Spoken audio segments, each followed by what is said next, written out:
there's a lot of noise. There's construction going on up there, there's some advertisements over there, there's some PA stuff going on. Lots of noise. I am on a journey to travel all the way around the world. I've given myself 8 months to do it, and I've started in Shanghai, China, so this is my first video. If you're interested in following along after you watch this video, I have a Facebook page, an Instagram, and a Patreon, as well as this YouTube channel, all at Lauren Scott Wiltshire. Please follow, subscribe, like, share, all of that. Would appreciate it. So I spent 4 days in Shanghai. Over those 4 days, I went to museums and I saw ancient cities and modern buildings and everything in between. Shanghai is a really exciting and vibrant city. It's definitely a great place to visit. The top things I saw were the Yew Gardens and the rooftop garden of the Shanghai History Museum. Both are excellent. The Yew Garden, you have to pay a fee to get in, but the Shanghai History Museum is completely free. You can see the museum as well as the rooftop garden and the view of the city. It's very cool. Other places are the Nanjing Road shopping area, which is a pedestrian shopping area, sort of like a Times Square kind of feel, and that actually goes all the way down to the Bund. My second day, I actually left the city center area, which is where most people stay, and saw the Zhujiajiao, which I'm probably butchering, ancient water town.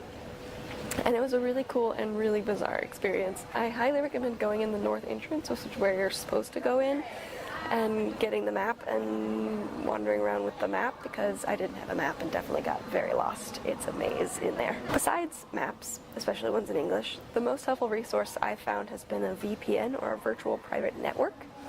And a virtual private network is basically like your own little bubble of the internet. That's the best way I can describe it. And with it, you can sort of bypass China's internet blocks. So in China, you can't get on Google, so you can't get email if you're on Gmail, and you can't do Google Maps, and lots of things that we normally take for granted you can't use, including social media like Facebook and Instagram. They don't work. Dropbox doesn't work. So a virtual private network bypasses the firewall most of the time and allows you to access those things. So that's been really, really invaluable for me. A really great thing about China is that I spent 4 days here and only spent about $150 US. So, you know, if you're traveling on a budget, China. Now, that doesn't include my flights, but those will come out to be about $400 each way if I was to do a round trip. I'm only doing one way and then leaving by a different route. So in total, I've spent about $500 so far, maybe. Most of the attractions that I went to and that I saw advertised are actually free. For instance, the shopping mall at Nanjing Road is, free just to walk around. The Bund is to see the skyline, and that's free.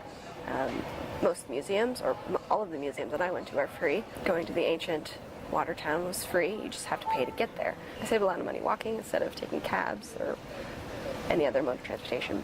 But the metro is super cheap and a great way to get around the city. Speaking of getting around the city, it's pretty darn easy because all of the signs are in both Mandarin and English, so I can read them and figure out where I'm going. Very convenient when no one really speaks a lot of English. They maybe speak a little bit, but not conversational. So having the signs in English has been amazing. If you do have to communicate, I have been using Pleco.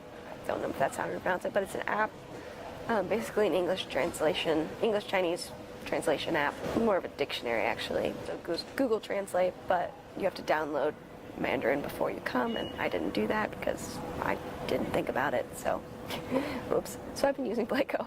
I'll put a link in the description if you guys are interested in seeing that. So to sum up, my experience with Shanghai has been amazing. I am so glad that I decided to start here. It's such an international city that you really don't have to worry about getting around or communicating. Everyone has sort of figured out how to deal with tourists. It will be interesting to see as I plan to leave. I'm actually sitting in the airport getting ready to leave Shanghai. It will be interesting to see if that continues into the rest of the country or if it's more just a major city thing. But if you want to just sort of get your feet wet of China, I really would recommend Shanghai.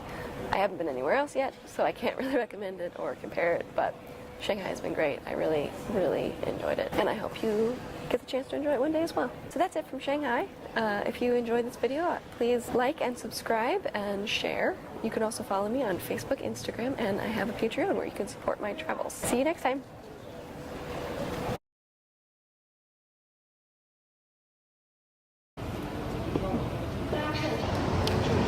I'm about to ride on a magnetically levitated train that goes over 300 miles an hour.